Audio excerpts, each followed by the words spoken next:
TB, TB, is it safe to come out yet? TB? Are there any fembots? Are there any fembots? I can't see any fembots. Shall I make my appearance back on YouTube? Shall I, TB? I don't know. Do you think it's safe?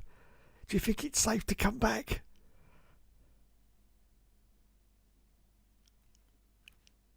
Yeah, no one cares.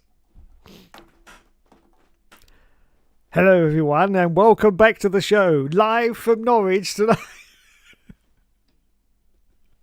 It's the man that could not be cancelled despite lots of tries and death threats and threatens to pull his arms and legs off. Which I did find rather funny. Yes, it's time for, put your hashtags in, Hookster is cancelled.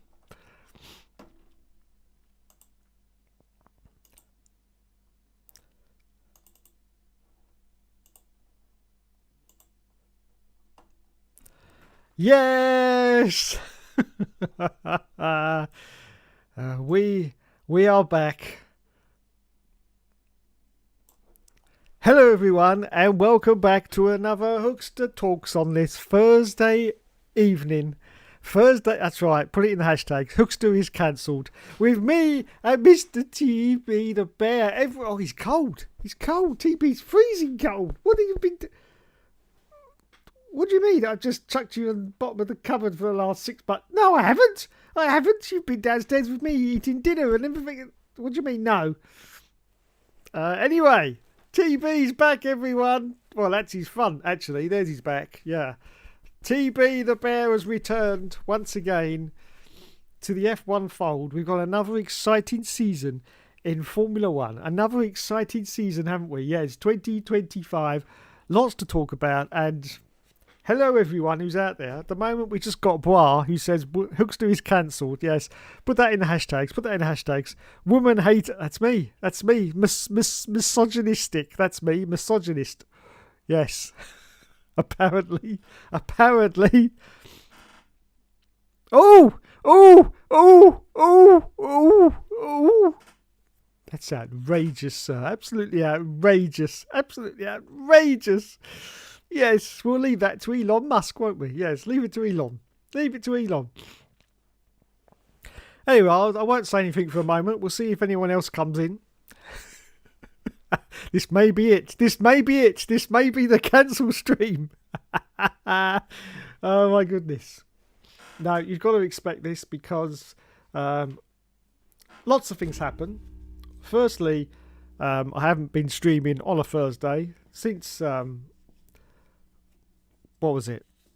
End of November, possibly December. So people forget, obviously. They move on. They move on in their lives. So, you know, they forget about these things, which is fine. Secondly, I've dropped out of the YouTube algorithm because YouTube, as we know, has got an algorithm. And if you constantly upload at the same time, every time you go into that algorithm, it's like a sea. It's like a flowing sea. You go into that algorithm, but as soon as you don't upload at exactly the same time, you drift away from out that sea, and then you don't get recommended by YouTube.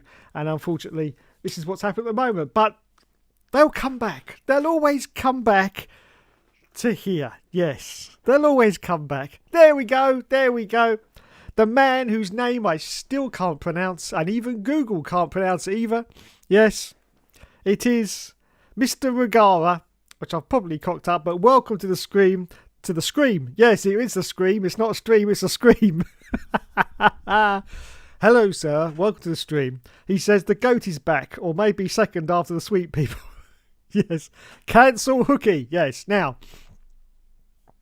I'm not expecting this to happen whatsoever because, you know, I'm just not big enough.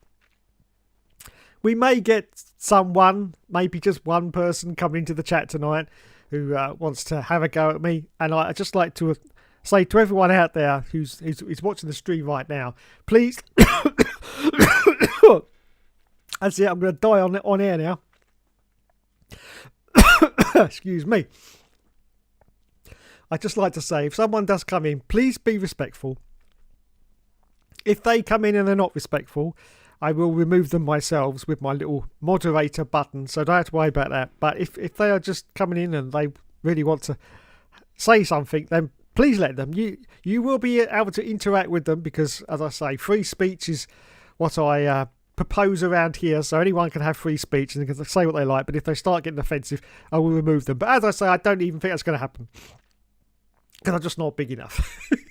And it looks like it's all blown over. If anyone doesn't know what happened, then just go back over the channel for the last week and you'll find out. But I think it's all blown over anyway. Yes, so I think it's fine. I think it's fine. Yes. Woman. Wow. Wow. Wow. Anyway, we've got 2 people in here, which is enough to start the show. So, F1 is back, baby. Yes. For 2025. Lot has been happening during the winter break. Now, the news we have at the moment is that Ferrari and Red Bull are currently in trouble. Yes, that's the word from the Paddock 43 goats. Yes, yes. By the way, girls, if you are watching, please feel free to join the chat at any time because I'd love to hear from you. But they won't be because I don't know what the time is in Australia. I think it's 2:00 in the morning or something. Virgin. McLaren and Norris to win 2025 titles. Yes, now I'm just going to say about that because the rumour around the paddock at the moment. Did you like that? I included the word paddock.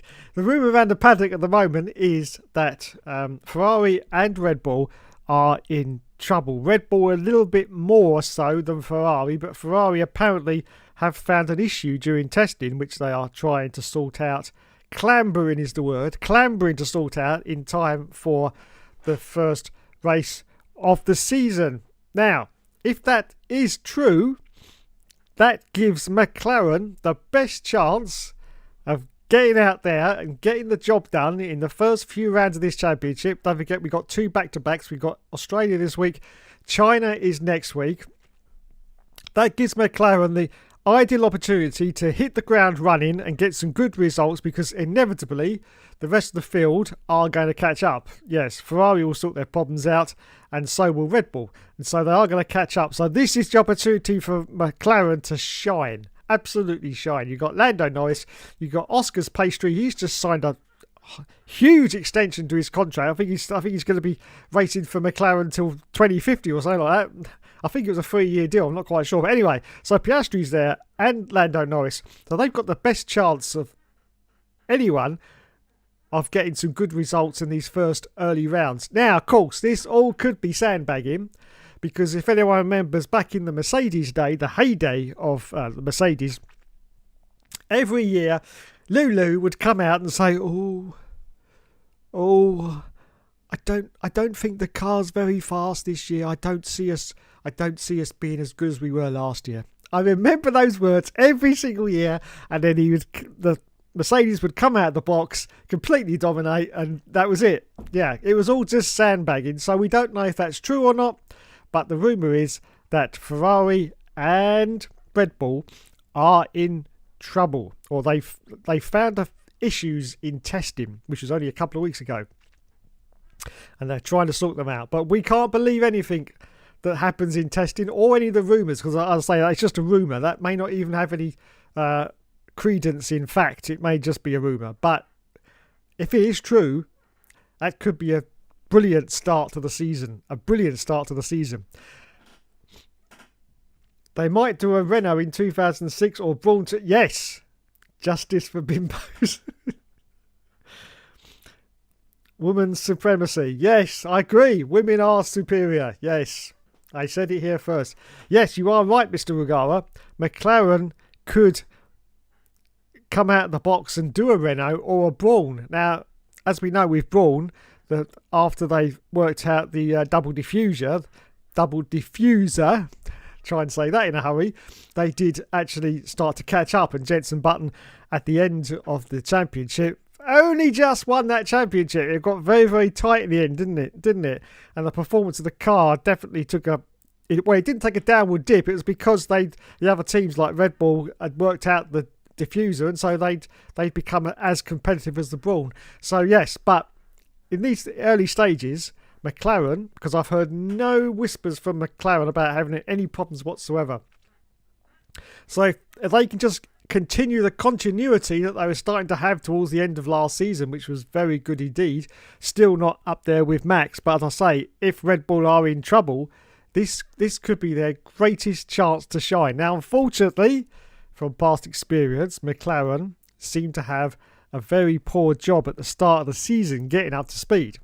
So this could be an issue for McLaren, unfortunately. I remember a few years ago, I think it was 2022, was it, or something, when they were finishing 15th places or something like that before they caught up against her. I think it was 2022. So this could also be an issue for McLaren. It's going to be wet for race day, so McLaren are going to bottle it and Max will probably win. This is true. This is true. Now, of course, lots of exciting stuff happening in 2025. In fact, quite a lot of exciting stuff. One of those is that we have got 6 rookie drivers on the grid, which is going to be a fantastic turn 1. Yes, it is. I'm very excited for turn 1 of Australia on Sunday because it's going to be epic. 6 rookies on that grid. I mean, we call them rookies. I mean, they're all sort of like former F2 drivers, but it's the first time that they will be driving an F1 car in anger, because of course they've probably done thousands of miles of testing, but they've never actually driven in anger against other cars, and this is going to be the first time into turn 1. And of course at Australia you've got that sort of very sharp braking zone before you go into the right hander.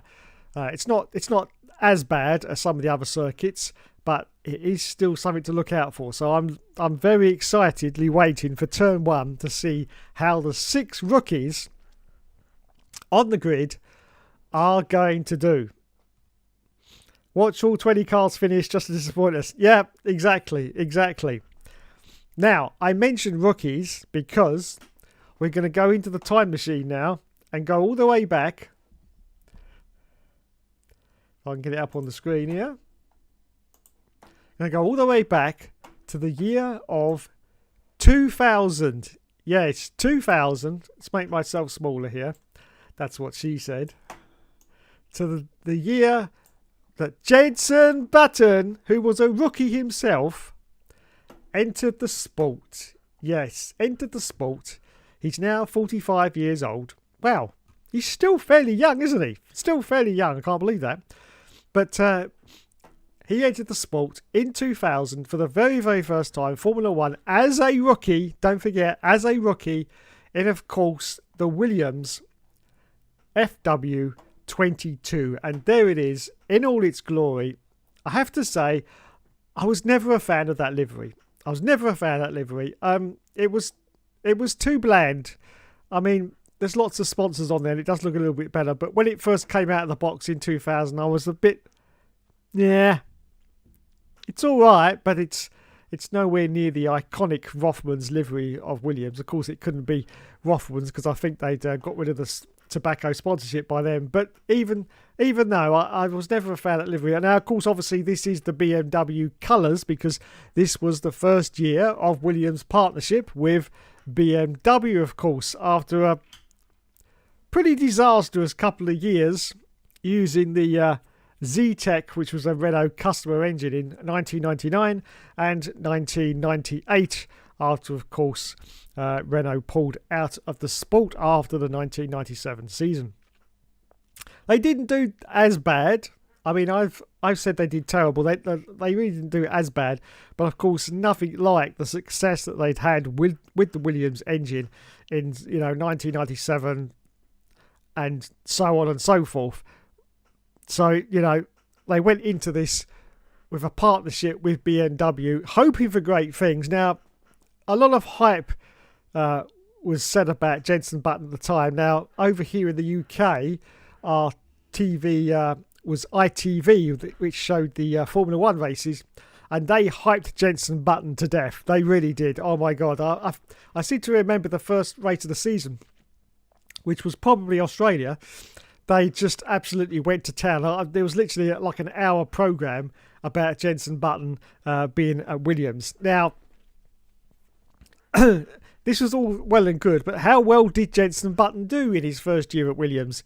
Well, not that great, to be honest. It was okay, but he really didn't shine anywhere that you could say that would have made other team bosses stand up and take notice of him. He did a good season, but he wasn't brilliant.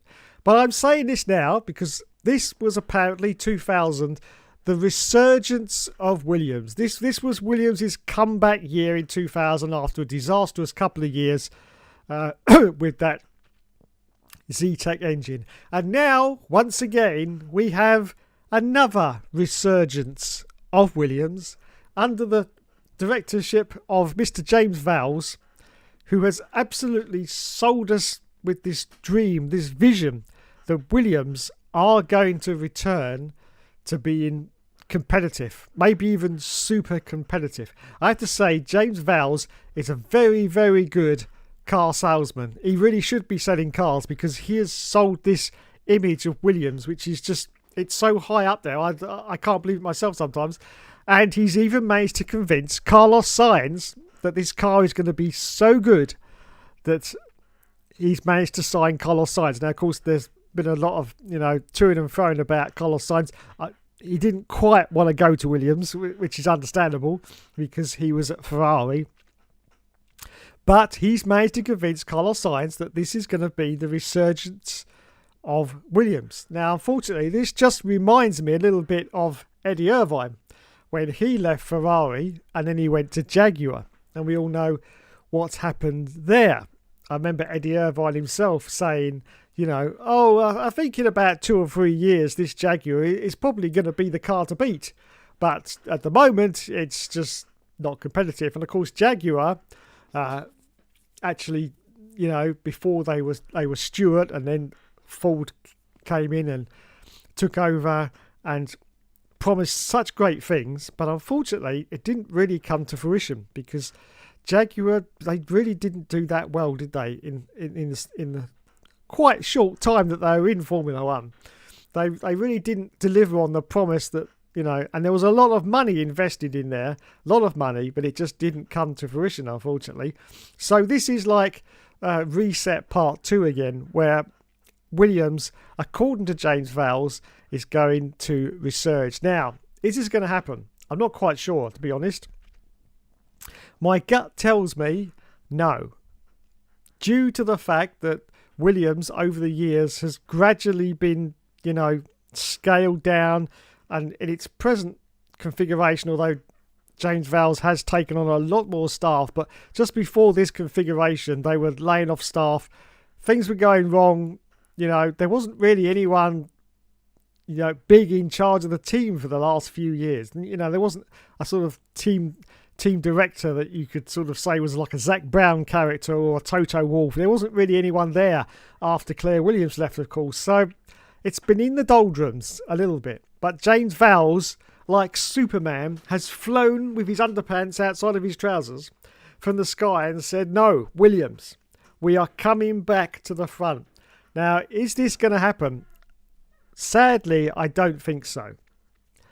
I think there's still going to be mid-runner teams. Now, if it does happen, I would be absolutely ecstatic because Williams is how I got into Formula One in the first place. Yes, watching the Williams cars go around was how I started watching Formula One. So for me, I'm always excited when I hear about Williams' resurgence. But unfortunately, this has happened before, and it's sort of tailed off after a certain amount of time. 2016 was a very, very good year for Williams, if you remember that. 2016 was a very good year, but then they started to tail back down again. And Williams has been sort of in that peaks and troughs. They've had good times and then bad times.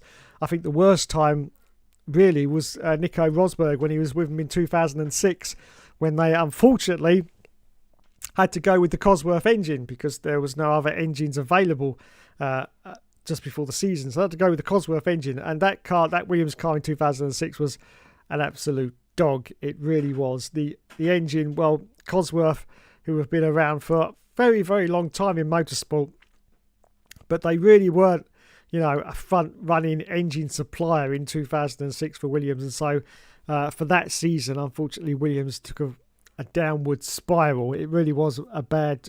And to see Nico Rosberg, of course, went on to, be a world champion in the end at Mercedes, to see him in that and being so uncompetitive, it was sort of bad reflection on him, because we all knew that he had quite a lot of ability, but he couldn't show it because he was in that dog of a Williams Cosworth car. Yes. So anyway, is it going to be a resurgence? We will see, but I'll tell you what, if those Williams are up there 5th and 6th after qualifying, I will be absolutely ecstatic. I really will, because it'll be another team to sort of fight with the midfielders and the front runners, because that sort of pack just at the front of the middle runners is very, very competitive indeed. Very, very competitive.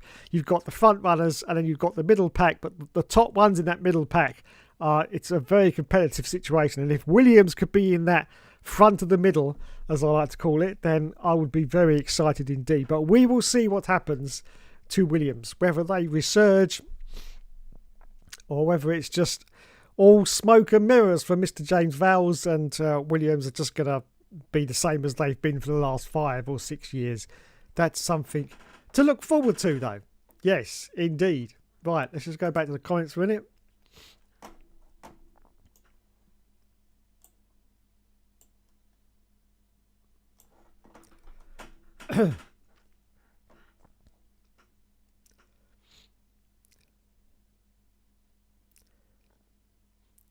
Only in a select few races have all cars finished, to be honest.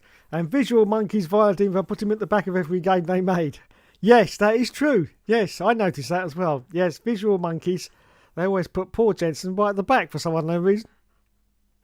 Becca Chrome Supertech. Yeah, sorry, it's Becca Chrome Supertech. He was decent in his first season, got points in his second race in Brazil. Watch both Williams cars get knocked out in Q1. Yes, Williams, 114 wins is just great. One of the most successful, longest running teams. Mercedes and Red Bull have done great, in particular to be as successful as they are, considering they're relatively new. Wonder if they've upgraded from Excel yet. Well, Mercedes cooked in the 50s, then came back and have been real good. Yes, indeed. So, we have got 6 rookies on the grid. Let's see who those 6 rookies are. I've got them here. So we have, and now I'm going to have to try and pronounce these names, because obviously they're going to be in Formula 1 at least for this year. So we've got to try and get their names right, haven't we? We've got Andrea Kimi Antonelli. I'm sure that's the correct pronunciation of his name. Andrea Kimi Antonelli. He's 18 years old. And he has joined Mercedes. He will, of course, be partnering George the Russell. Watch out for that tree. Yes. He replaced, of course, Lulu, who has gone off to Ferrari. But anyway, here he is, replacing 7 times world champion. I've lost my mouse. Where's it gone? Oh, there it is.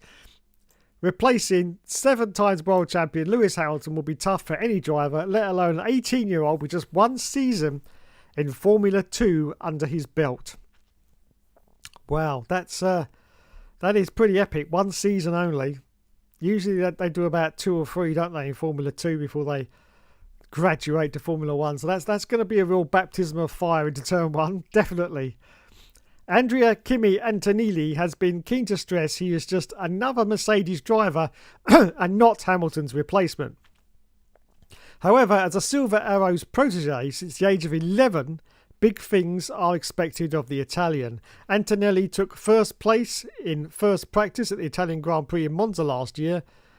Antonelli took part in first practice at the Italian Grand Prix in Monza last year, but his hour was cut short when a crash on his second push lap ended his session early. So big responsibility for there. He is replacing Lewis Hamilton. Now, unfortunately for me, I think that's diluted Mercedes, because as anyone knows on these streams, I don't rate George Russell that highly. He's a good driver, but he's not a great driver, and he hasn't got that chutzpah. He hasn't got that forenza, the fire that you need to be, basically the number 1 driver, and he just hasn't got it. So I think they're going to be on pretty level pegging. I think Andre is going to struggle in the early rounds, and I think George Russell is going to absolutely destroy him, to be honest. But I'm sure as he gets used to the car, he will actually pull up, and he may actually start to equal George Russell towards the end of the 2025 season. So our next rookie, although you can't really call him a rookie because he has been in Formula 1 before, he's been the super sub, of course, replacing for Ferrari. I think that's Carlos Sainz when he had his appendix out, didn't he? And also, of course, he's done a race with Haas as well. But here he is. He's rated as a rookie because he's now coming in for a full-time season. Briton Oliver Bearman made headlines with his superb sub-appearance for Ferrari at the Saudi Arabian Grand Prix last year, scoring 6 points on his debut as a last-minute replacement for Carlos Sainz, who had appendicitis. The 19-year-old also stepped in for Kevin Magnussen in Azerbaijan and Brazil at Haas. The team has now signed him for a multi-year deal. Don't know if I quite agree with that. 19 years old, being signed a multi-year deal at Haas, that's really not going to sort of better his career, to be honest, is it? I would have gone for a 2-year deal at the most at Haas and then look for your options. When they say multi-year, that's not just 2 years. We're talking 3, 4, 5 years. I'd say he's probably in there for 3 years at least. And I don't think that's quite possibly the best idea. But anyway, there he is. Berman says the only uncertainty for his first season is how the car will perform, adding, I'm quite certain I feel confident heading into round 1, but I can do what I can do and how comfortable I am in F1 at this stage. Now, he's very funny, is Oliver Bearman, because in the UK we have a place in the UK called Essex, yes, and he comes from Essex, and if anyone in the UK knows how people from Essex talk, it's very like that, yeah, very like that is, yeah, I come from Essex, I do, yeah. It's all white handbags and stilettos in Essex. Yes, that's what it's all about. But Oliver Bearman does not talk like that at all because apparently he spent most of his childhood in Italy. So he actually sounds very Italian in the way he speaks. So it's very weird when I hear him speak because I'm expecting this Essex accent to come out and he doesn't. So yeah, but anyway, there he is. Second rookie on the grid. Now, the third rookie is Liam Lawson. He's 23 years old, and he will be joining Maxi Boy Verstappen at Red Bull. Now, could he upset the apple cart here? It's possible. It's possible. Liam Lawson is technically a full-season rookie, but with the added experience of 11 Grand Prix. Following 2 cameos for Red Bull's sister team in 2023 and 2024, the New Zealander has bypassed a permanent spot with the newly named Racing Bulls and has gone straight to being 4-time world champion Max Verstappen's teammate instead. I've seen Liam grow throughout the junior team and he fully deserves his shot with the team, says Verstappen. So, Verstappen's happy that Liam is there, quite possibly because he feels that he's not going to be much of a threat to him. That's sort of, how he feels. Of course, he's not going to know until the season gets well underway whether he's actually going to be a threat, whether he's going to be of Sergio Perez quality, in other words, finishing, 6th, 7th, 8th or 9th, or whether or not he's actually going to be right up there with Verstappen. I think he's going to struggle to be right up there with Verstappen, to be fair, because Verstappen's got a huge amount of experience now, 4 times world champion. He knows that car inside out, even though obviously every year it is a new car. He still knows the fundamentals of the way that car drives, and Liam Lawson doesn't. So he's got a huge advantage there. So I can't see that he's going to be challenging Verstappen at all. But he could be up there with, with the front runners. We will just have to see. So our next one is Jack Doohan, who has joined Alpine. He's 22 years old. With Esteban Ocon starting a new life with Haas, Alpine has promoted reserve driver Jack Doohan for the 2025 campaign. The 22-year-old, who is the son of 5 times MotoGP world champion Mick Doohan, raced for the French team at the Abu Dhabi Grand Prix in December. Doohan has already had to face questions about his future after Alpine signed Franco Colapinto from Williams as their new reserve driver. But the Australian says he will embrace any pressure that comes his way and enjoy it. So there you go. We have an Australian on the grid. And it's Mr. Jack Doohan. Well, the names have been okay so far. I've managed to say them. Now we've got, oh God, as I say that, we've now got serious problems. How do we say this? I haven't seen any F1 coverage. I'm waiting to hear the commentators so I can actually see how their names are said, because I've got no idea. This is Isaac Hadar. Is that right? I don't know. Isaac Hadar. Hadjar. Isaac Hadjar. But I suspect the D is silent, so I'm going to say Isaac Hadjar. Isaac Hadjar. That sounds about right, doesn't it? Isaac Hadjar. We will see. He's 20 and he will be driving for the Racing Bulls. Isaac Hadjar won 4 races in Formula 2 last year, the most of any driver, but he was just pipped to the title by fellow F1 newbie Gabriel Bortoleto.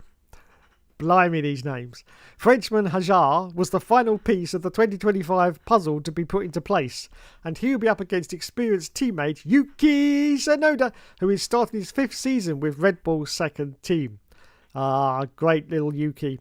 The 20-year-old says he is really hungry to get started, adding he will give his absolute maximum and try to be spectacular on track. So there you go then. There's Isaac Hadjar. I'm pretty sure that's right, but we will find out when the commentators say his name. I'm sure there's going to be some kind of program that's going to, talk about all these drivers anyway. I'm sure it's going to come up. And is it the last? Yes, our last rookie on the grid. Yes, is going to be Gabriel Bortoleto. I'm sure. No, Bortoleto. Gabriel Bortoleto. That's how I'm going to say it. I think that's probably wrong.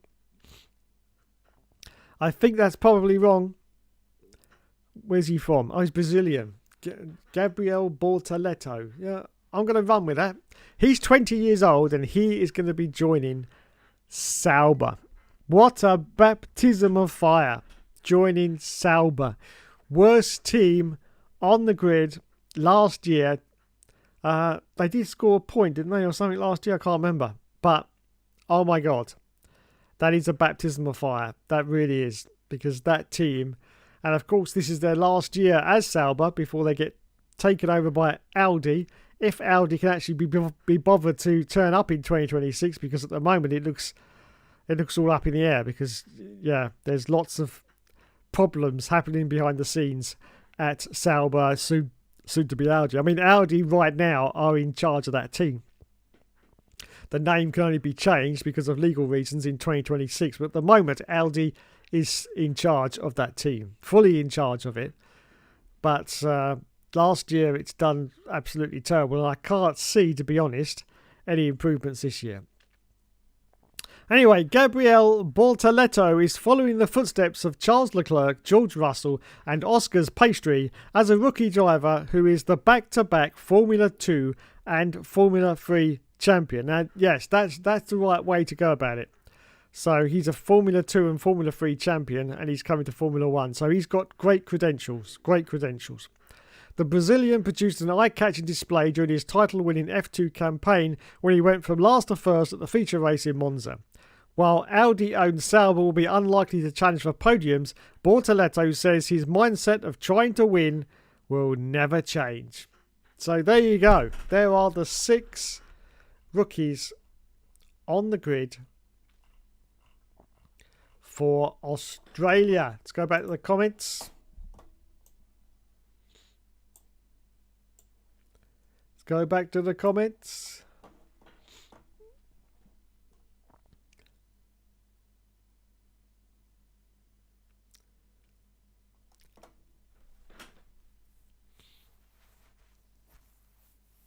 Mercedes and Red Bull have done great, in particular to be as successful as they are, considering they're relatively new.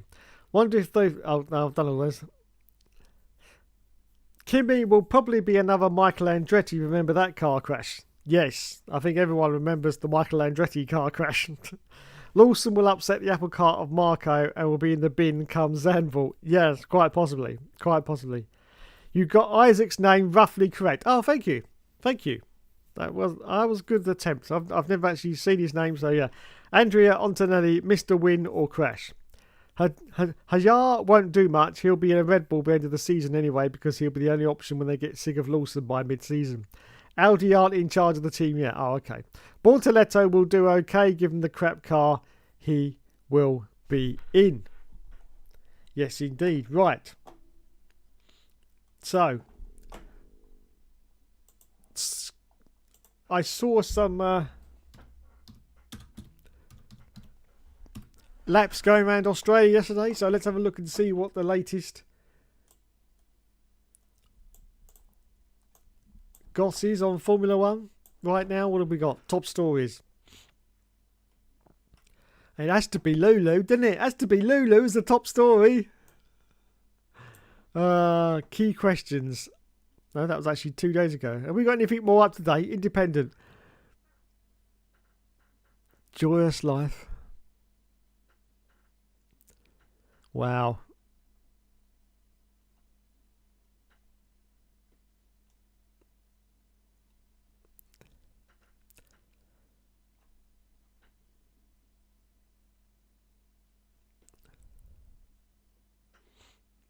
Doesn't seem to be much news, does there? Let's put in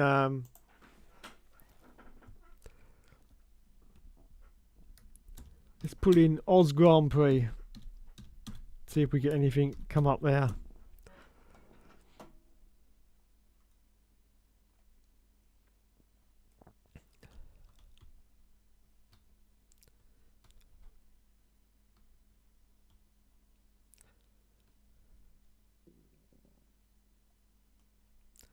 So Lulu's itching to get going. I can't wait. Actually, I think that's what I'm most excited for. Is Lewis Hamilton pulling away from the grid at the first race of the season, because I just want to see how well he does. I really do want to see how well he does. How well do I think he's going to do? I think he's going to be about the same as he was in the Mercedes, to be honest. I don't think there's going to be any big change. I can't see him suddenly winning races in that Ferrari. I just don't think it's possible. I think Charles Leclerc is going to have the measure of him pretty quickly, I think. Just like Charles Leclerc had the measure of Sebastian Vettel in his final years at Ferrari. I think it's going to be a sort of copy-paste of that. And yeah, but I'm hoping I'm proved wrong. I hope that this change from a team that he's been in for a very long time has given him a resurgence, the impetus that he needed to, really knuckle down and get on with it and, get back up to the front again. I'm hoping it's going to happen, but I just got this feeling that it's not going to happen. It's not going to happen. But we will see. We will see. So the Grand Prix is on Sunday, of course, at 4 o'clock. That, of course, is Australian time. I don't know what it is because I only get the highlights in the UK, so I don't know what it is live in the UK. I don't know what the time difference is, but it says 3 hours and 38 minutes till the Grand Prix. So we've got no sprint round, which is good. You don't want a sprint round right at the start of the season, really, do you? So we've got practice, pre-practice, standard race weekend, in other words. Standard race weekend.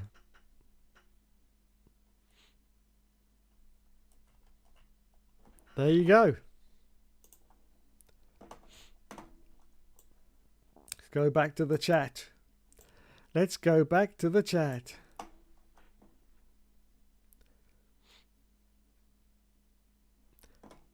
Behrman will do fairly well too. Bottas will be in the Mercedes Burger van. Yes. No, it's the potato truck. The potato truck with his cheese and beans. Hello, Mr. Plynal Pessy. Welcome to the stream, sir. Welcome to the first stream of 2025 for Formula One. You're always welcome, as always. He says, congratulations to Sir Lewis Hamilton on winning the Australian... Oh! Now, there's a bold prediction there. 4 a.m. is UK time. Oh, thank you. I'll have to stay up for this one. Yes. I would, but I can't get it. So I only get the highlights. So I'll just get it off of there. But yes. Okay. How many we got in the comments? 1, 2, 3 at the moment. There's 3 of you in the comments. So, Lionel Plessy's already made his prediction. The other 2, put your prediction. Who do you think is going to win the first race of the season? Write down your prediction.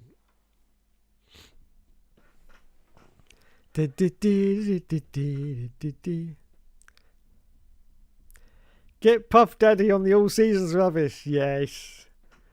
In fact, can I do a...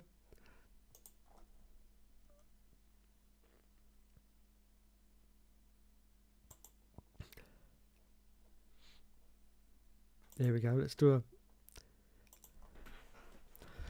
a poll.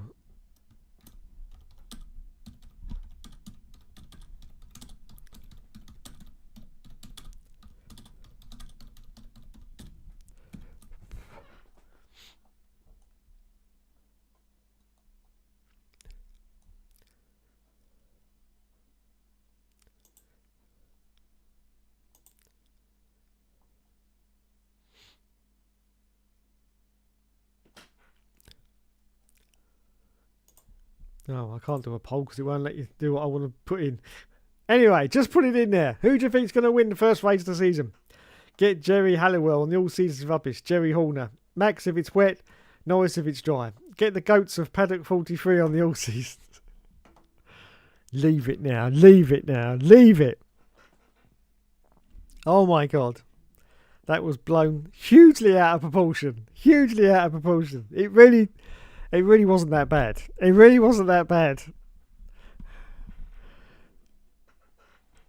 Have you seen some of the stuff they do on YouTube?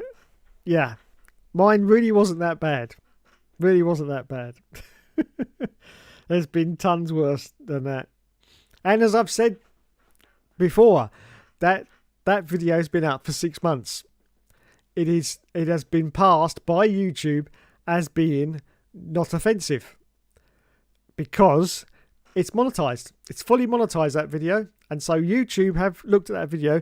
Now, I don't know if anyone out there knows this, but with YouTube videos, they're not just checked once and then that's it, game over. They are constantly checked for copyright. So after 6 months, that video's probably been checked at least 100 times. Because, as I say, I still get copyright notices now of music that I've used from videos 9 years ago. 9 years ago, I still get copyright matches from videos that I made with music in that's obviously got copyrighted music in. So yeah, those all YouTube videos are constantly checked, not by humans but by robots. But if something keeps getting flagged by the robots, then the humans will then come in and watch it themselves. So I'm pretty sure that's been watched by humans at least 3 or 4 times as well, and yet they have not found it offensive. So there you go. And you know, I just want to conclude by saying, as the great Ricky Gervais once said, just because you're offended doesn't mean you're right. And he is so true. Just because you're offended doesn't mean that you're right. So anyway, I'll say that there's a big note on that video now which says this is a parody, and I've also said at the bottom I'm not going to apologise for stupidity because it's clearly a parody. It's got hashtag comments in it about comedy and parody and whatever in it, which it had from the start. And yeah, I mean, I don't know why I even had to put down it was a parody, but you know, that's the way of the world, unfortunately, in 2025. Yes. But yeah, so it was just crazy. Absolutely crazy. Get Victoria Beckham on this horse, get Christian Horner on this horse. And the fact that they actually put extracts of the video on their Instagram page as well was just absolutely crazy. And the hate and the vitriol that I got in backlash out of that was just absolutely incredible. As I say, there was a guy in Australia who threatened to pull my arms and legs off. Yes, threatened to pull my arms and legs. Now I looked at this guy's profile, and he actually runs a carvery in Australia, and every single photo of him on his Instagram feed, he's got this fucking great knife in his hand. But personally, if that was me, I wouldn't want to do business with someone who, starts threatening people on the internet. That's just my opinion, but I just wouldn't. I certainly wouldn't go to his restaurant and want to eat there because, there you go. But yeah, there was just so much hate and, backlash at me. So in the end, on Saturday, I actually direct messaged the two girls from Paddock 43, and I did the decent thing. Now, if this was any of the men that I've been taking the piss out of, like WTF1, Andre Harrison, and that other guy, was it Syrian? Kieran? I can't remember. I mean, I absolutely ripped them a new one, didn't I? If they'd have come and complained, I wouldn't have issued an apology. But because they were both female, I thought it was the decent thing to do. So on Friday night, I was contacting them on Instagram, on direct messages, and I apologised 100% to Patricia, who was the one that I singled out about having a vagina. I apologised 100% because I thought that was the decent thing to do. And as far as I know, that's the end of it. I do keep watching to see if anything crops up again in the future, which I will be doing. But as far as I know, I think that's going to be the end of it. But yes, it was a parody. The most amazing thing is that people like that, because I've always said this. There are two types of people in this world, two types of mindsets. You've got smooth-minded people and you've got scruffy-minded people. Now, the smooth-minded people, they will go through life conforming. Everything to them is black and white. They'll pay their taxes on time. They'll conform to society 100%. So, there's no deviation from that, and they are called smooth-minded people. Okay, now you've got the scruffy-minded people, which I am a part of. I am a scruffy mind because I don't conform. I don't believe that everything is black and white. I believe that there's multiple layers. Yeah, and this is probably where the confusion came in. How can someone who supports women in motorsport, now if you look back through my YouTube, I've even got an Instagram page dedicated to Carmen Jordan, which I started way back in, I think, 2016. They probably thought, how can someone like that turn around and make a parody video? And the answer to that is, where's the rules that says that you can't? There isn't any, because that's how my scruffy mind works, There is no rules that says that I can't do that. And that's exactly what it was. It was a parody of the way that women are portrayed in motorsport. Now, I had a few comments saying, oh, you just bashed that video out in 5 minutes and gave it no thought whatsoever. That's actually untrue. I did a lot of research for that video. A lot of research. And I actually researched a lot of the videos that I make. I don't just bash them out in 5 minutes. And the most common thing that men say about women in motorsport, and they say it all the time in the comments, is, it's just a bloody woman. She don't know nothing, does she? Just a bloody woman. And so I included that in the video because that's what most people say. Then the girl said about me saying about their periods syncing up. Well, that was included because we used to, I don't know if we still got it over here, a magazine over here in the 90s called Loaded.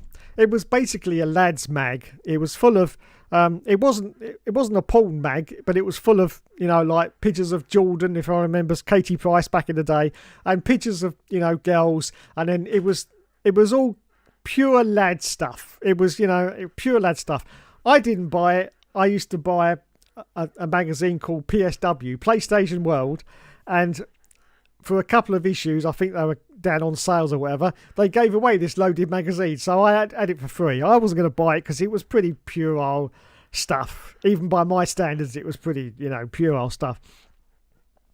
But in this loaded magazine, there was an article, and at the top of the article, it said the shit things that men think are true. That was the headline on the article, and there was a big long list of things that men, believed to be true. And one of those things was that if a few women live together over a period of time, then their periods actually sync together. Now, there's no basis of fact in that. Okay, someone actually did some research on that back in the 90s, and they concluded that it wasn't very accurate. And of course, you could get to the situation where, if she had her period on the 16th of the month and then the other person had her period on the 18th of the month, you could say, oh yeah, my periods are synced, but it's not because there's 2 days difference. But you get my drift. But yeah, it was just total bollocks come out of the mind of a man thinking, yeah, that's what happens. So I included that in the video as well because, I just thought it was relevant. So it's not that I did no research whatsoever. I was researching the things that men say about women in motorsport. And as I say, that most common one is, bloody woman don't know nothing, does she? Bloody females, get them out, bloody females. So, yeah, that was included. But the whole thing was lost on all the smooth-minded people, unfortunately. It was completely lost. They thought I was being serious. And I got absolutely lambasted by everybody. I wasn't being serious. I don't think I've been serious since I was born, to be honest. But there you go. But yeah, and that's how that all came about. As I say, I've done lots of videos, and that's the definition of a parody. If it's so over the top. Now, Think of the comedy films. I'm actually going through a lot of comedy films at the moment to cheer myself up a bit, like The Naked Gun, and stuff. Hot Shots Part 1 and Part 2. I mean, they're just classics. Leslie Nielsen, absolute genius. But stuff like The Naked Gun, I mean, it's so over the top, it's so ridiculous that it's a piss take, it's a parody, and that's exactly what my video was. It was a complete piss take because if you start calling people, was it Vagina Hurts a Lot or Tiffany Trollope, that's kind of a big signal that I'm not being serious. No, I'm not being serious. It's a parody. And there's lots of them on YouTube. Just type into YouTube parody and you'll see tons of them. There's a very good bloke who does parodies of songs. And he rips the piss out of some really big known stars in the world. Matt Baker, that was him. Matt Baker. He does. Who's that woman that everyone takes the piss out of? Really big star. Come on, Dave. Brain in gear. Can't remember her bloody name. Taylor Swift. That's it. I got it. Taylor Swift, he absolutely destroys Taylor Swift. And basically, he's done about 3 or 4 videos about Taylor Swift. Matt Baker, he just basically puts a wig on and pretends that he's Taylor Swift, and he absolutely destroys her. Absolutely, I bet he doesn't get any pushback. No, I bet Taylor Swift doesn't start contacting him, and no, because she doesn't care.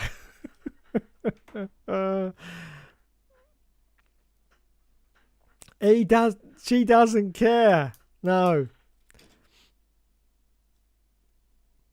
Get Christian Horner, all seasons rubbish. Get Jack No.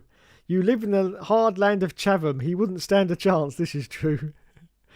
I'm both smooth and scruffy, so yes, that is also possible. You can have a mixture of a smooth mind and a scruffy mind as well. But I am 100% scruffy minded. I don't conform to society's opinion of how you should behave and how you should think as well, because as I say, I believe there's several different layers in the world. It's not all black and white. You don't just sit there and say yes, no.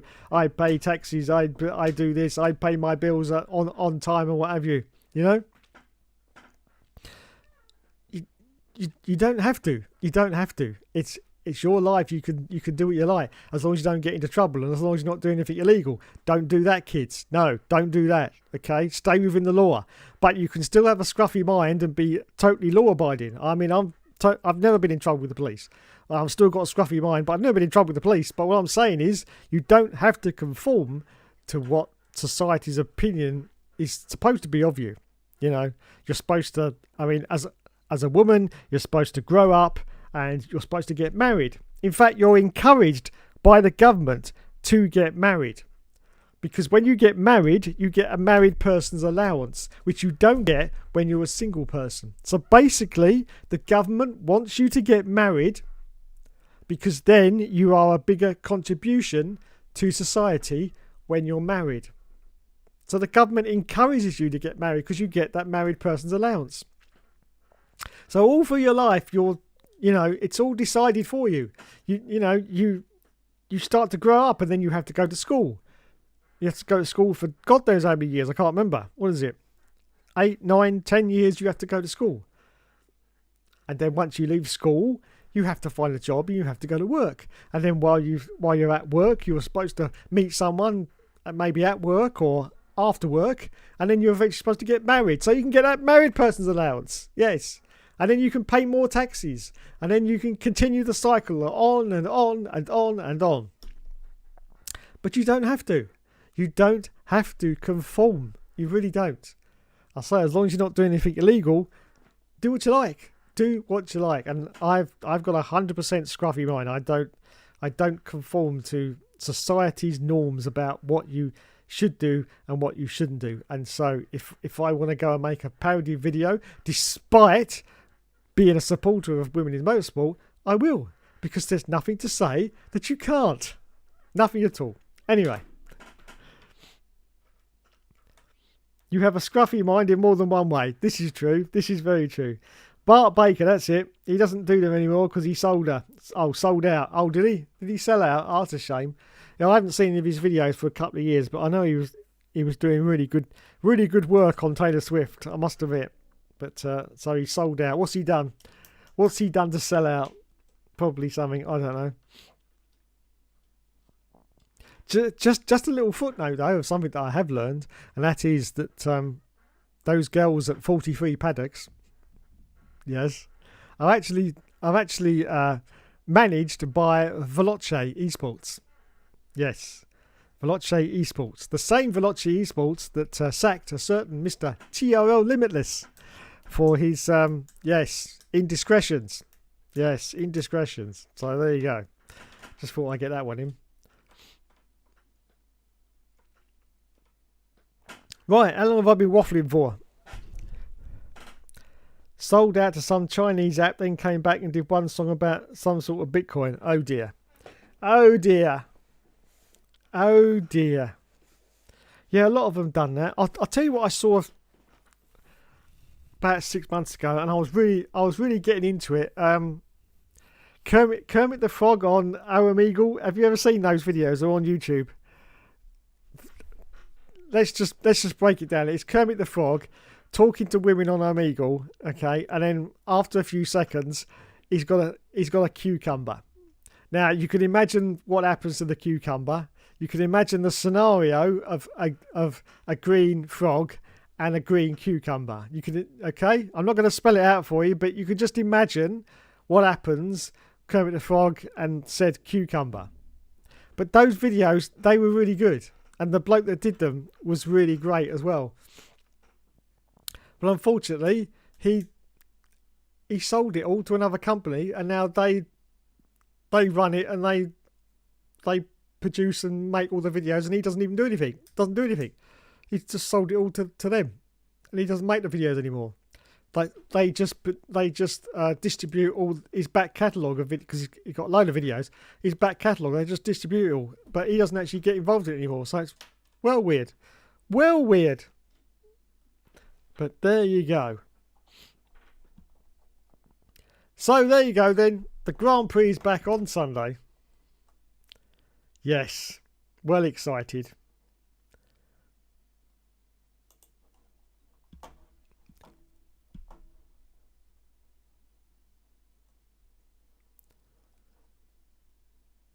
I don't think there's any other news, to be honest, at the moment. There's nothing coming through whatsoever. I've had a good talk about Williams at the start. It's all probably going to kick off tomorrow, I expect. Just before the race.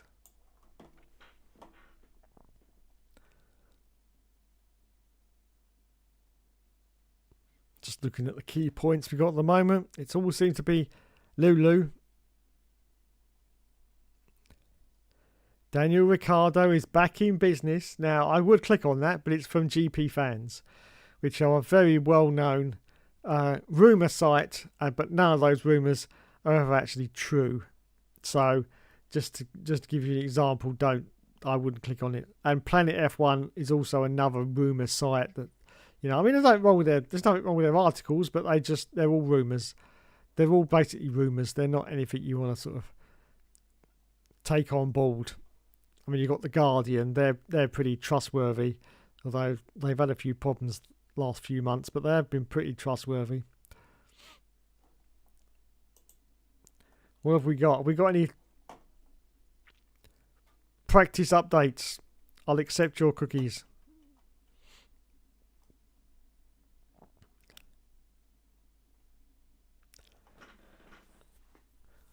So with Thursday today, we've got F3 practice and F2 practice. So tomorrow we got the practice session at 1 a.m. F3 qualifying Wednesday.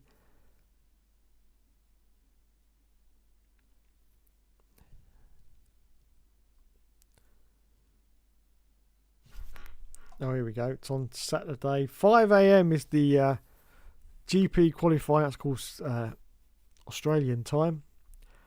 And then Sunday, it's 4 a.m. for the Australian Grand Prix. 4 a.m. So what's the time in Australia? Time in Melbourne right now. 9:14. 09:14. So it's 9 o'clock in the morning. 9 o'clock in the morning in Australia right now. 9 o'clock in the morning. Fantastic.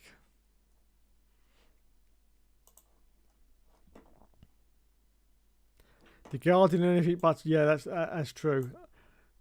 They used to be, but I've read a few articles from them lately, and they've gone well downhill.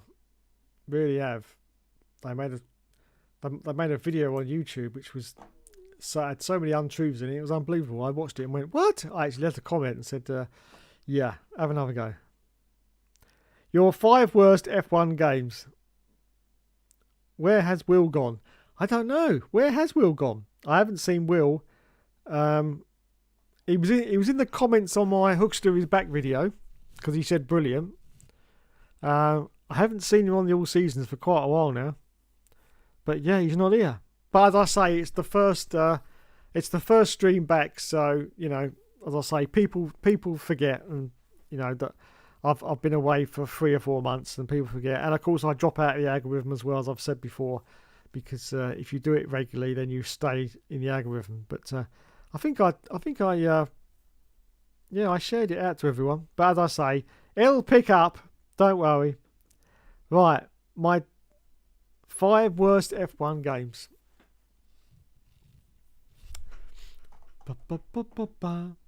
I know you want me to tell you that F1 98 is the worst but it's not. It really isn't. It really isn't. I don't think it is. I think it's bad, but I don't think it's very bad. Let me see if I can get a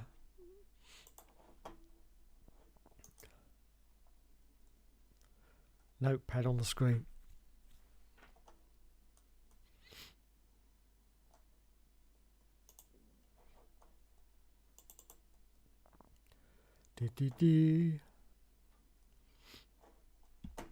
There we go.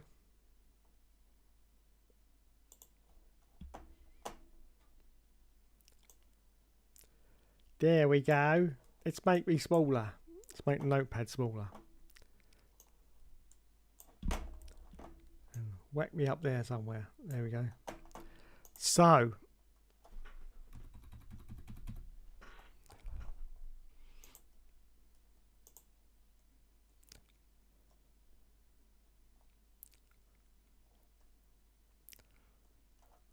There we go. Let's make the font bigger.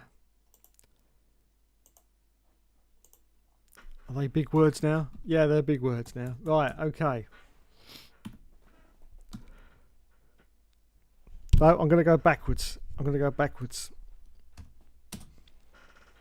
So my 5th worst F1 game. Bloody hell.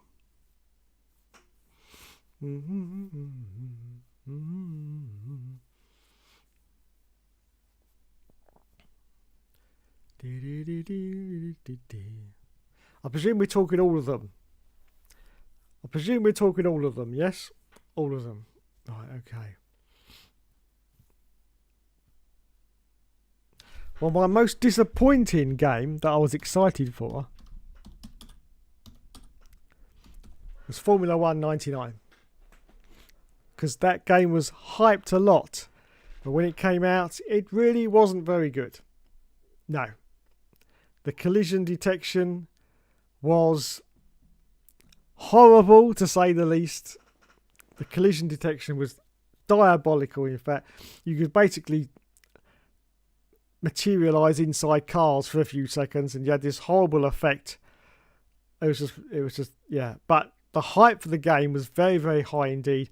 After Formula 1 98, everyone said, yes, we're finally back on track. Now, graphics were very nice indeed, I must admit. After 98, they were absolutely crisp. But to achieve that effect, they really reduced the draw distance, which is basically your POV, your field of view, how far you can see ahead of you. And you really couldn't see very far at all. And when you went into the cockpit view, it was so close that you could see that, yeah, horrible. I couldn't drive it in the cockpit view. It was too bad. So, a disappointing game. A disappointing game for me. I mean, they had all the hype of F1 97, then F1 98, but then they came back and said, yes, this is great, but it didn't turn out to be great. So, 4th worst Formula 1 game. I'm trying to mix it up a little bit. So that's from the PS1 era. I'll try and see if we can do the PS2 era. But the number 1 entry will be from any era. So PS2, the worst PS2 F1 game.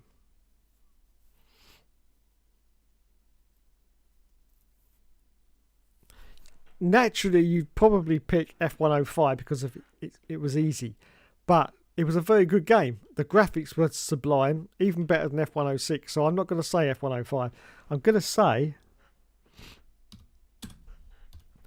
F104. Now, the reason for that is clear if you've ever played the career mode. The career mode was the most unforgiving piece of dental floss I've ever had the misfortune of doing. And as you know, I did that on the all seasons. That was the first career mode, was F104, and it is just horrible. It is auto defaulted to extremely hard, and there's no way of changing the difficulty. No way at all of changing the difficulty in the career mode. Of course, this was the first career mode that we had in an F1 game. It wasn't the first, but it was the first proper sort of career mode, and it was just horrible. It was like they'd got halfway through it, knew they didn't have enough time to finish it, so just went, oh, just release the game.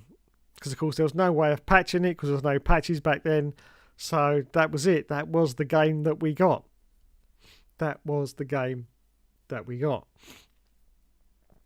But they did actually patch the game, because in F104 there was a horrible pit stop glitch, which when you were doing quite a few laps, which meant that you had to come in for a pit stop, because on F104 you did actually manage to do more pit stops than the earlier games, because the earlier games only had you coming in, I think, once or twice. But I think they went for a full free stop if you went on a full race distance. But unfortunately, huge pit stop bug. As soon as the other cars started to come in for their pit stop, your car would slow down to a crawl. Absolutely slow down to nothing, because you were actually, the code was actually interacting with the cars coming into the pits, and it was horrible. And you'd end up smashing into the car in front because you just couldn't control it. It was horrible. But they fixed that because they re-released the game on Platinum with that bug fixed. So that was probably the first example of a game getting patched. The only way they could patch it back then was just re-release it, which they did, and they actually improved it. But the career mode was absolutely diabolical. You had 12 laps. There was no opportunity to up the lap count or reduce the lap count. It was 12 laps, rigidly set, and there was no pit stops, which made little sense to me whatsoever, because pit stops are all part of the strategy. The other cars come in, and that gives you the opportunity, if you want to undercut or overcut them, to actually get past them. But there's no chance for that because there is no pit stops. So you had 12 laps, and the qualifying was horrible because you'd always end up 17th, 18th, sometimes last on the grid, because you just couldn't, because the difficulty was so high, you just couldn't get up there any higher than that. So you had to start the race with like 17th position. So the only thing you could do was bludgeon your way through the field, get a highest position that you could before the first turn, because as soon as you got into that position, that was your finishing position for the race, because the cars just rigidly stuck to exactly the same speed. You couldn't catch the cars in front, and the cars behind, although they occasionally used to go for a move and try and get past you, they pretty much stuck behind you. And so that was it for the rest of the race. So all you could do every single race was bludgeon your way through the field, get as high up as you could, and wait for the 12-lap Torture Grand Prix to finish, and then you move on to the next round. So yeah, that was very poor indeed. But as I say, it was the first career mode, and so yeah, I'm going to mark that down for that. Controversial. I enjoyed that game weirdly. Oh, okay. Just do an era for with the more realistic then. Oh, okay then. Career mode was definitely bungled. Okay, that game, it's blatantly unfinished on that game. Yes. Right, so we've done PS1, done PS2, PS3. Wow. Well, it certainly wasn't F1 2010, was it? Absolutely brilliant game. Codemasters, for once, they knocked it out of the park with F1 2010. And it was just a shame that every game after that just didn't have that same quality. But 2010, absolute masterpiece. But the reason for that is because they had an extra year to develop it, because they palmed off F1 2009 to another studio, Sumo Digital, to do the handheld version, the PSP version of 2009, and of course the version on the Wii as well. So that gave them that extra year, and you can definitely say that extra year was worth it, definitely. Now, you could say for the PS3 era, F1 2014, because that was an atrocious game. Mario Kart handling, blue shells in every corner. So yeah, it was a bad game. But I think the most disappointing game, and I'll have to agree with Bois on this one, the most disappointing game after the superbness of 2010 is 2011, because that was just horrible. If you were on a controller, you might as well have forgotten it, because that was 100% set up for wheel users. It steered like a boat. It was horrible, and it was one of those F1 games, which I've said before, makes no sense. The higher your wings went, the faster you went on a lap, which makes no sense. Unless, of course, you're on a twisty circuit, then it does. But in reality, higher wings slows you down because the downforce is higher and you slow down. Obviously, you get more purchase into the corners, but it still slows you down. But on F1 2011, it didn't. You could run around on I think they were 11 wings were the highest on the 2011. You could run around on 10 wings and you'd be faster than if you went round on like middle of the road wings, 5.5s. It was faster. That made absolutely no sense from an aero view, from an actual game view as well. I didn't get it. And it was perfect on F1 2010. I mean, everyone on F1 2010 went with either 3-1 wings or 1-1 wings because you could do it on that game. It was absolutely beautiful. You could lower those wings down to almost nothing and it still worked. But on 2011, they just completely reversed it. And higher wings meant you went faster around the circuit, which, as I say, makes little sense. Little sense. Yes, this does include all the EA games as well. But I realise I have also only got the Studio 33s and Studio Liverpool games at the moment. I think I'd have to do EA games separately, to be honest, because that's a separate genre altogether, isn't it? So I'm going to say F1 2011. 2011. There you go. So, PS4. Well, there can only be one answer to that, can't there? And that is, of course, F1 2020. No, just kidding. 2015. F1 2015. So bad. They do really. They need their own list. F1 2015. Quite possibly the most unfinished F1 game ever released. Not just by Codemasters, but possibly any maker of F1 games. It was bloody diabolical. Career mode. No, we didn't have time to do that. So no career mode. You just pick your driver, do a season, and that's the end of the game. 50 sobs. 50 sobs for one season. Okay, you could do 2 seasons because they had the 2014 grid in the game as well. So you could do 2 seasons and that was it. That was the whole of the game. They tried to fluff it up with this champion, was it? Pro season mode, that was it. Pro season mode, which was basically exactly the same as the Grand Prix mode, but it was locked off so you couldn't change in the settings. But apart from that, there was no difference. You had to go around with full no traction on and cockpit view. But you could do that in the championship season. You just had the choice of whether you wanted to or not. But in the pro season, it was locked off, so you didn't have any choice. But it was the same game mode exactly, apart from that. So yeah, just absolute disaster. No career mode. Handling wasn't too bad. It was bad at the start, but they improved it. But so many bugs and glitches, which still exist today, I have to say. Yes. There's a bug in Australia that they never fixed. You just basically ran out of tyres. You couldn't do a full race distance because you run out of tyres, and they just constantly kept putting old tyres in your car. That's still there in the game. They never fixed it. Never fixed it. So there you go. F1 2015 for the PS4. So, number 1 for the PS5.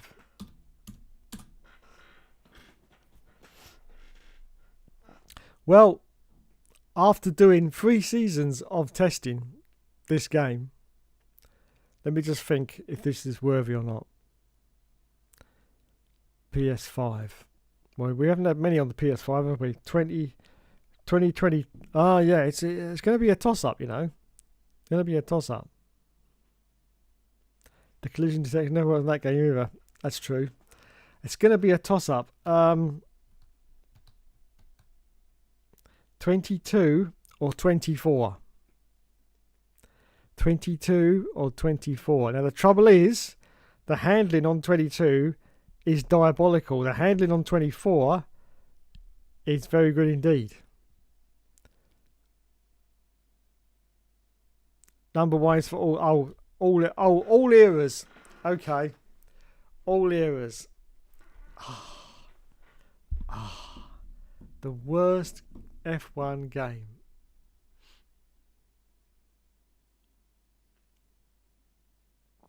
all eras.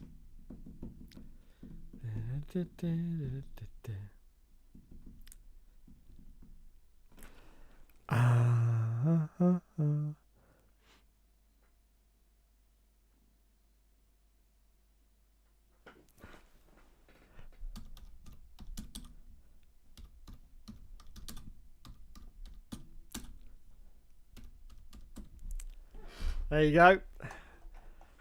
There's my decision. F1 World Grand Prix 1999. The distinction has to... Oh, moving that the wrong way. The distinction is 1999, not the 2000 version. 1999. That is an absolute toilet of a game. I know F1 98's bad, but compared with that game, it's actually very good. It's actually very good. Yes, but F1 World Grand Prix 1999. I do believe you said to me that you'd actually just got this game. It's horrible. Now, you've got two modes of play. You've got simulation or arcade. Simulation, forget it.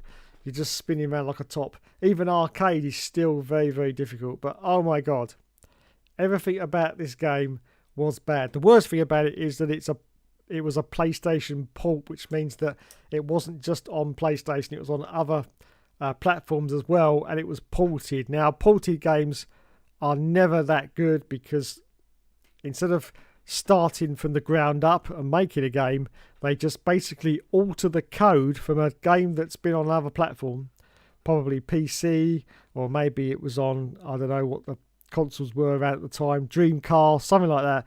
It was on there, and they just alter the code and make it so it works on the PlayStation. But that never works 100% because they don't optimize the code so that it works properly.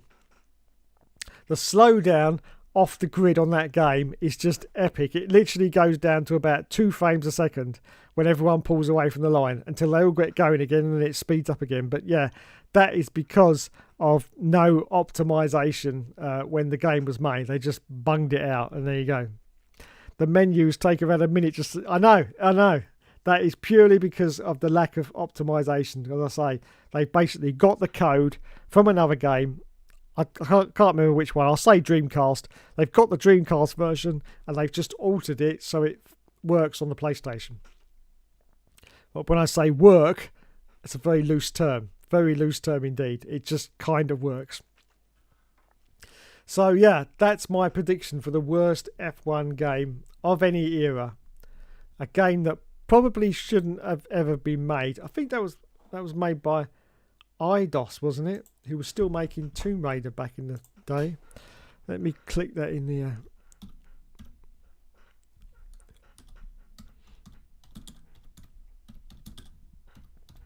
Grand Prix 1999. Oh, it was on the Nintendo 60. Wow. Now that's even worse. Being on the Nintendo, because the Nintendo 64 was absolutely nothing like the PlayStation. There's a huge clue in the title there, Nintendo 64, because the PlayStation was only a 32-bit console. The Nintendo 64 was 64-bit. So they had to basically squash that down to 32 to even get it to work on the PlayStation. So no wonder it looks so bad. But that's not the one. Let me put in PlayStation. It might then go to it.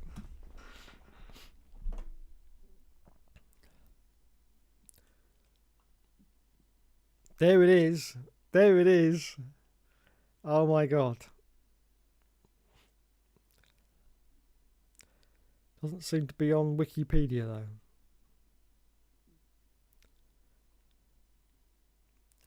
F1 Grand Prix 2's on there.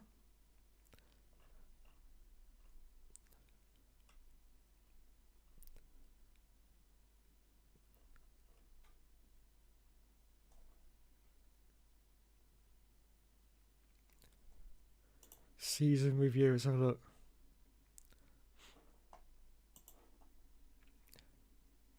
Got 6.7 out of 10. That's horribly overrated. Horribly overrated. Is that going to give me a review or what? Can we click on that? No?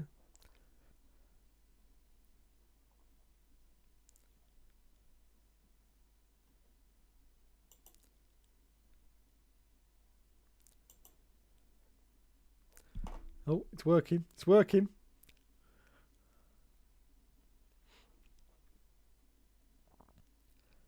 F1 World Grand Prix review. It's apparent that no real effort was made to push the game past other F1 racing simulators. There you go. Straight away. Wow. It's a big synopsis there, isn't there? I'll just read the bottom bit. F1 World Grand Prix is by no means a poorly made game. I wouldn't agree with that. It's just a bad representation of real-life F1 racing, especially compared with EA's earlier F1 2000. Furthermore, because Hasbro's Grand Prix 3 looms on the horizon and stand to continue the tradition of excellence set forth by its predecessor, F1 World Grand Prix can't be recommended to fans of the sports. There you go. I wouldn't recommend it to, even if you weren't a fan of the sport, because it's just horrible.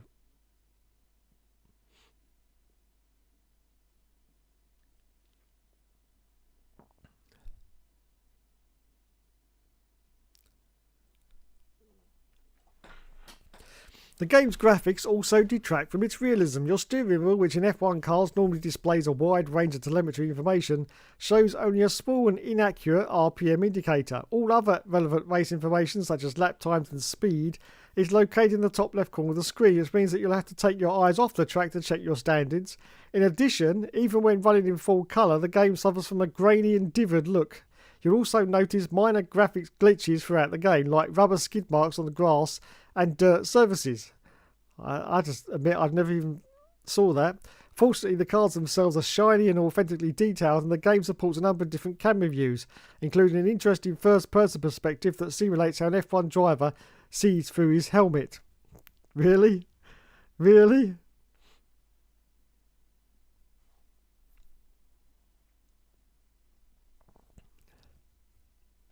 So there you go. Big long synopsis there on F1 Grand Prix. So that's my prediction, or my assessment of the worst F1 game.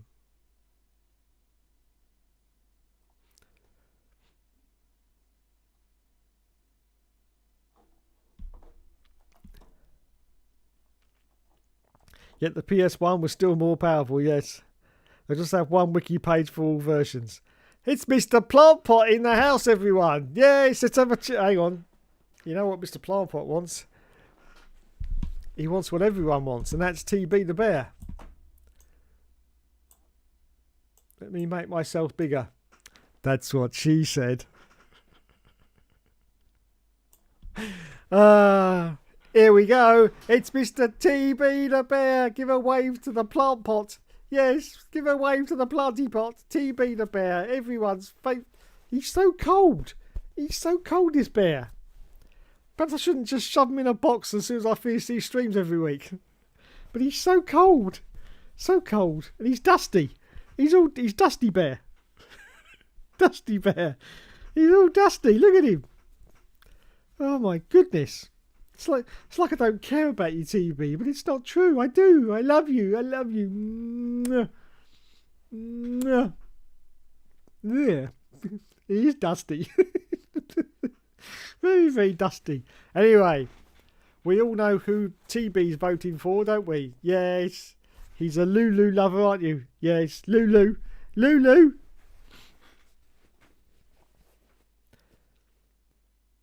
Hi, Joe. He says, do you know anyone who would like to join the ERL? Well, we have a candidate right here. We have he's got credentials as well because he was in charge of Russia in 2016. Yes. Unfortunately, when I had to take a very important call, and I had to leave him with the controls. Now, I know that race did turn out to be a little bit of a disaster, but he's been practicing. He's been practicing, and you know he's really got to grips of getting his paws on these controls now, Joe. So I think you should recommend TB for a job on the ELR. Look, he can hit these triggers now. Look, there he goes.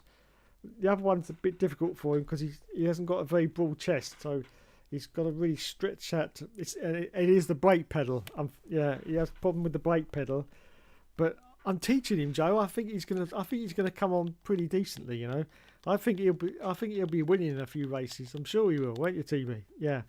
Anyway, you just keep practicing, and you'll be all right. You'll be all right. So yes, we have a candidate right here, TB the Bear. He's a bloody good. Yes, I'll get him in the simulator for you. TB is up for a drive. Yes, need an EA exclusive. Yes, we do. TB and I have a rough history, and I've heard some bad rumours about TB. Bad rumours? Bad rumours? What are those bad rumours, TB? Yeah, well, we'll talk about that after the stream. Yes. TB was in prison for 18 for public nudity. Nudity? TB? No, that's not true, is it, TB? No. TB never gets naked. Never gets naked, do you, TB? No. He's always fully clothed and decent. Decent enough for YouTube. Yes. Much more than me, anyway. Yes. He's also been convicted of pasta theft. Now, that I do agree. He does like his pasta, don't you? Yes, he does. He likes a bit of meat with his sausage as well. He's the best option you have. He is the best option. 32 tons of pure Italian pasta. Yes. 32 tons of pure Italian pasta. Can't beat it. A pen joke, a penis joke, misogynist. I know, it's terrible. I'm such a misogynist, making jokes of penises and vaginas, even though everyone's got one. Well, not both at the same time, one of each. I mean, there is people that have got two, but let's just gloss over that now. Most people have got one or the other. Let's put it that way.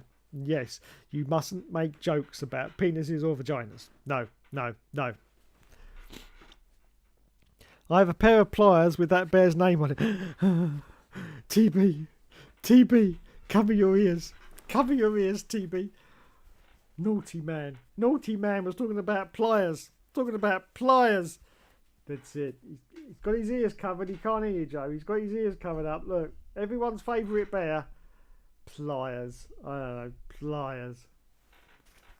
Tell you what, if I sent you over by air freight to Joe, if I sent you by air mail to Joe, I guarantee you wouldn't last 30 seconds before these little pinkies would rip straight off your TB.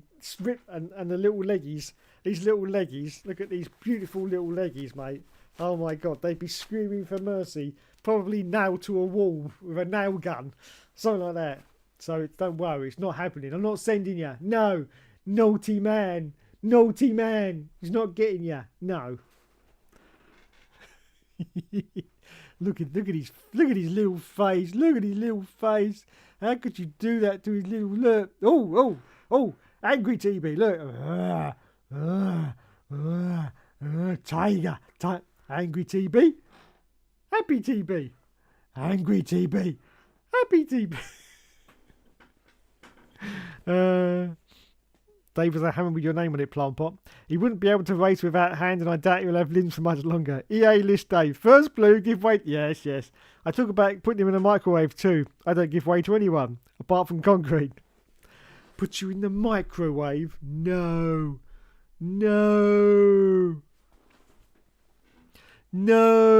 His face would fit very nicely in a blender. No, this is not Gremlins, Mr. Plant Pot. This is not Gremlins. You can't put TB in a blender. He wouldn't like that at all. He really wouldn't. Oh my God. He'd be well upset in the blender. Right, list of worst EA F1 games.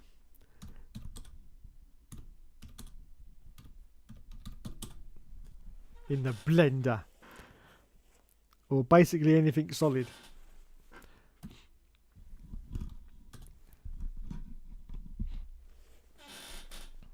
Right, EA games. F1.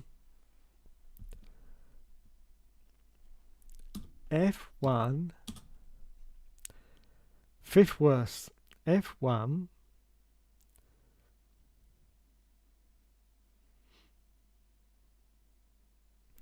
Championship season.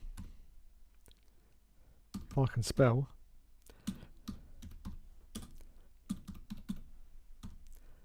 season on the PS2. There you go, that's my 5th place one. Not a bad game, but nothing really to write home about. And as it was the first game on the PS2, everyone was really excited. The graphics were really nice. Gameplay was a bit meh. Is that offensive? Yes, it is. Absolutely. Just rank all the... Oh my goodness. Hang on a minute. I can't remember them all.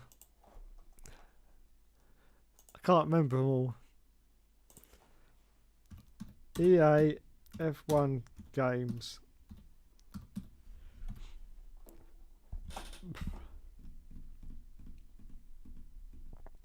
That's not correct, because EA were not involved with F1 2011 or 2018.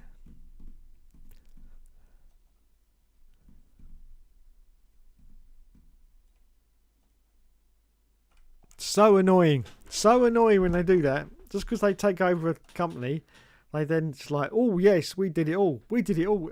Oh, they are all here though. Hang on, they are all here. Here we go.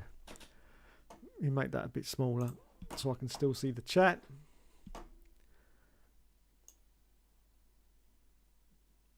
From least worst to absolute worst. How's that tickle your pickle? Yes, tickles my pickle very much, Mr. Plum Pop. Very much indeed. Don't worry, TB. He's not going to do it. I'm not going to send him to it. No, I'm not. You stay here with me. I'll stick you in a big chain and chain you to the wall. But in all seriousness, have a good night, everyone, and take care. I've got to take care of the daughter. Thank you, Mr. Plant Pop. And you. Yes, go read Baby Emily a story. Yes. And I will catch you on the Monday. Right. Where are we going? Best, what was it? Worst? Least worst to absolute. Right, least worst. Right, well, that's easy to start with. I'm going to go up to here, and then I'm going to go 2021, but they really weren't involved. No, I'm going to go 22, those three. There you go. Right. Least worst EA games. Without, I'm not going to include F1 Manager because that's a different genre entirely. So, yeah, I got it. Thank you. Right. F1 2000, definitely the least worst of all the EA F1 games. In fact, it was a bloody good game. And considering it was produced by Visual Sciences who did F1 98, they knocked it out of the park. It was absolutely brilliant. It came out almost at the start of the season, just 1 week later. So it was great that you could actually drive the cars that you could see on the telly. And it was just great. I thoroughly enjoyed F1 2000. Then we had F1 Championship Edition, which came out 6 months later. A few improvements, but they, as I've said before, they removed the pit stop routine, so it gets a bit marked down for that. But very similar, very similar. Then, of course, we had, I'm going to pick the next one as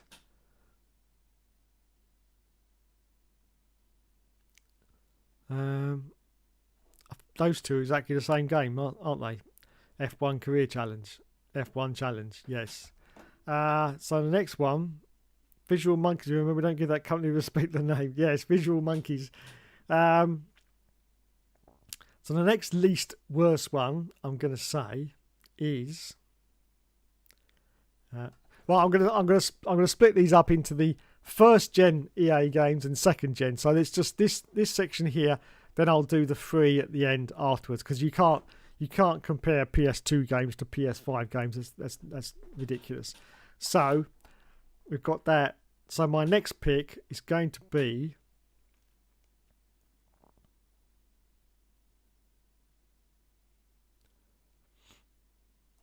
actually Career Challenge as my next least worst game. 4-year career.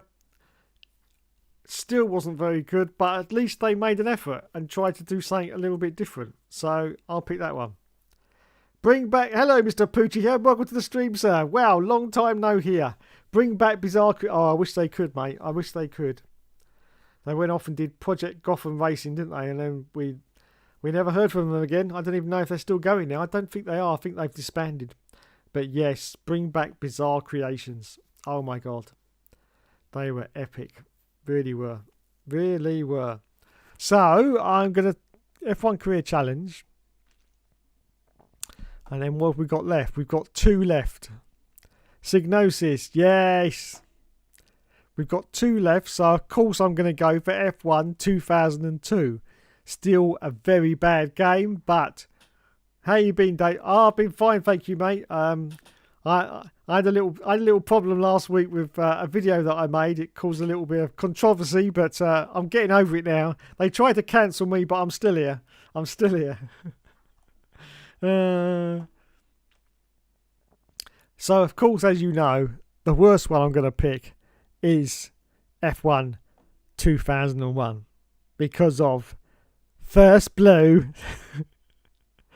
Oh my god! I literally can still hear that when I go to sleep. It's just terrible, and it was a terrible game. Can't cancel the uncancelable. This is true. This is true. You can't cancel the uncancelable man. Yes, very true indeed. F1 2001 was the absolute worst EA game. Just horrible. As you've seen, I think I've done it twice now, 100%. It just doesn't even work at 100%. It's just all over the show. And it's a horrible game. And should never have been made. Should never be made. So that's my pick of the EA games from the first era. So I was like, you can't really compare them to these ones. So then you've got the latest ones. 2021 was officially an EA game, but they had pretty much no involvement in it. Codemasters had already made it, so we won't include that one. Where would you put the PS2 version of Championship Season? I'd put that. I'd put that third worst. I'd put it just behind. No, F1 2000 was the worst one. I'd put it was the least worst one. I'd put that as the second least worst one, just behind it, because they were very similar anyway.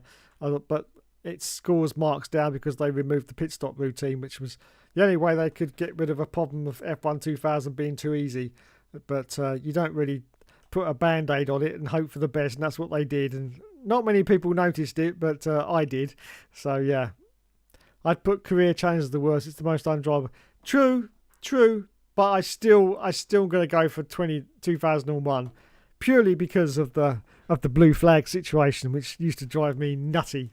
Right, okay, so 2021, as I say, Codemasters finished that game before EA took over, even though it has got an EA brand on it. So we're going to go with 2022, 2023, and 2024. That's very easy. 2023 is definitely the least worst of the EA games. In fact, it's a very playable game, and the AI is very good on the game as well. So definitely the least worst EA game of the current era, definitely. So I'm going to rank 2023. I'm going to rank 22 as the second least worst, because the handling on 22 is horrible. You spin out all the time on a controller. It's just horrible. But then we've got 24. Now, I've been doing testing on 24, and I have to say, for me, it's the worst game. But the handling on the game is absolutely fine. There's no problem with the handling at all. On a controller, it feels lovely, which would be great, and you'd go, well, that would obviously put it higher. But that's the only good thing about the game, because everything else about the game is absolutely rubbish. The AI are absolutely diabolical. In races, they're just absolutely crazy. The AI level is set so high, I can't get above 70% and still manage to be competitive, because that's just the way the AI is set. And also, the AI is severely broken. They basically just go along single file DRS trains all the way around the Grand Prix. Never deviate. Very few cars seem to drop out, which was not a case with 23. Very few cars seem to drop out. And it is full of bugs and glitches. It really is. There's an old pit stop glitch, which they used to have, I think, right back in the days of 2019, 2018. That somehow has emerged back into 2024 again. Whereas you come into the pits, come out of the pits, other cars would come out and you'd end up ghosted in between 2 or 3 cars coming out of the pits. So you were ghosted in the middle of them. Now that was an old pit stop glitch, which I think was back in 2018, something like that. 2019, something like that. But they completely got rid of that by 2020. It was gone. There was no, and it was brilliant. Somehow, 1, 2, 3, 4, 5 games later, that pit stop glitch has come back again.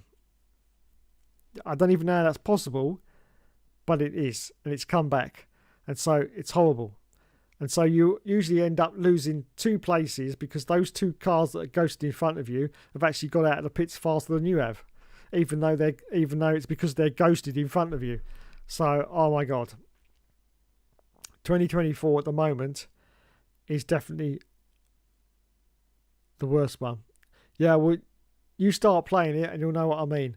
Everything is wrong about that game apart from the handling. The handling is absolutely fine. I'm on medium traction control and it's going around the course beautiful. But there's no point in having a car with great handling. Everything else about the game doesn't work properly. And the most fundamental issue you have is AI. And the AI are just horrible. Absolutely diabolical. It just feels to me like a game which they've either given up on. There seems to be that they don't care anymore. There's certainly a lack of effort. Or they ran out of time. I don't know. But I can't see how they'd run out of time when all they've basically done is carbon copy F1 23 and added 1 track in, to be honest. So I don't know where they would have lost all that time. Yes, there's a new driver career mode. I'm currently doing the driver career mode now. I'm not giving anything away for the all seasons because everyone knows I'm on the last season of F1 23 on the all seasons, so I'm not giving the game away. I'm already 4 rounds into the 2024 all seasons, and it's just fundamentally broken, and they haven't tried to fix it or address it. They just keep rolling out more DLCs that no one ever cares about, no one ever wants. They haven't fixed the core gameplay. Now, fortunately, I will know by just recording the videos that I will still be able to make a decent all seasons out of it. But the actual racing itself, it just isn't there. It just isn't there.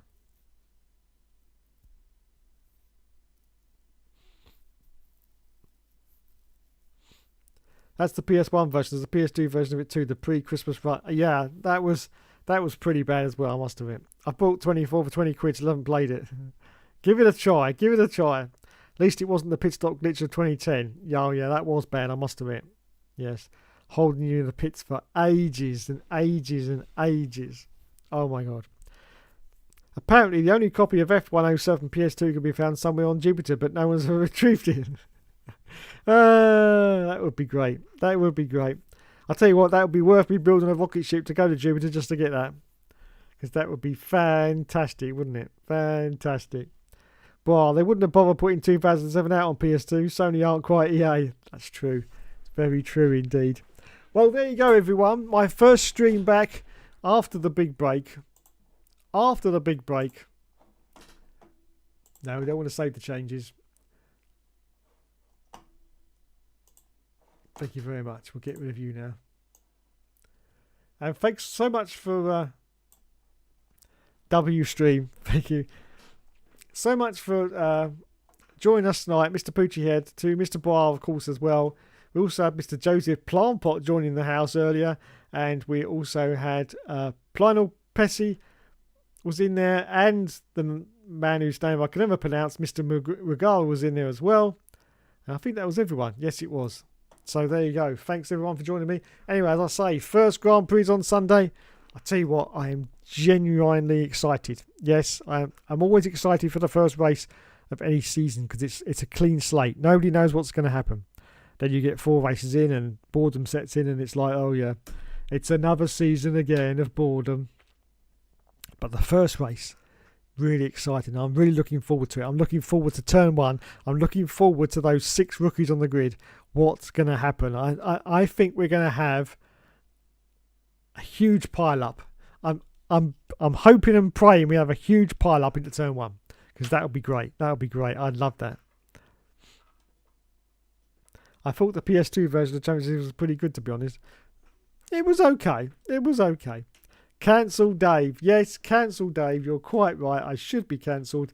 And I'm going to be cancelled right now, because I'm going to end it there. Thanks so much everyone for joining me tonight. Don't forget, the Grand Prix from Australia is on Sunday. Very, very early in the morning because of the time difference. But if you want to get up and watch it live, it's entirely up to you. But of course, it will be on the highlights on Channel 4 if you live in the UK. Yes, so it'll be on at some point.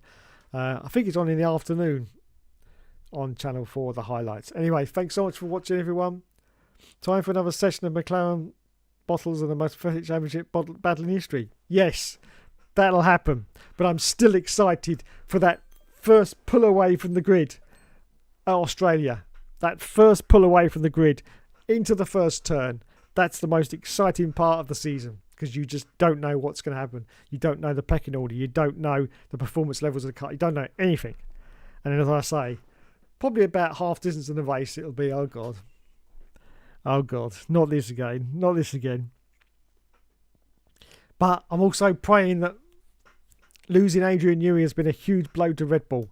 I'm hoping that happens. I don't think it will be, but I'm hoping that happens. Yes, Spa 98 pile up part 2. That's what we need, ladies and gentlemen. That's what we need. Another Spa 98 pile up. Yes, I'd love that. I really would. I really would. Yes. It's Coulthard. It's Coulthard. I would love that. Yes. So anyway, thank you everyone for joining me tonight. You've been awesome as always for me. And Mr. TB the bear, everyone's favourite bear. Bum bum. Enjoy the Grand Prix on Sunday, or at least enjoy the run down to the first turn. After that, you can go and switch off and watch something else, because that will probably be the same as usual. But anyway, thank you everyone. Thanks everyone. And enjoy the Grand Prix, and I'll catch you later.